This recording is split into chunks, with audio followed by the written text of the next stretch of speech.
Tara, gawin tayo ng palitaw. Ayan na, lumilitaw na siya. Yan. Pagka lumitaw na yung yung dough, yun, pwede na siya. Tapos,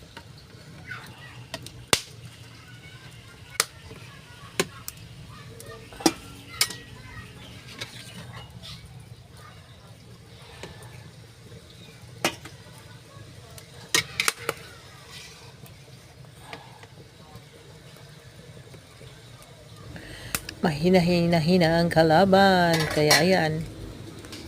Yan na yung finished product natin. Ayun. Ang palitaw. Yan, papakita ko mamaya kung paano yung pag once na hinango mo na siya doon sa mainit na tubig, ayan na,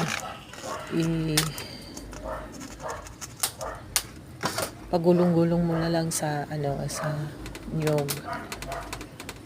Ayan na siya. O, di ba? Sarap kaya niyan, native delicacy na ating mga Pilipino. Ayan. Madali lang naman gawin yan. Yan, kung may black sesame kayo, mas masarap. Tapos, buburan mo na lang ng asukal kapag isa-serve mo na. Yan na. Yan yung finished product. Masarap na palitaw. Yan. Sarap lang naman yan. Konti lang yan. Okay. So, bye-bye na. Ganyan lang. Simpleng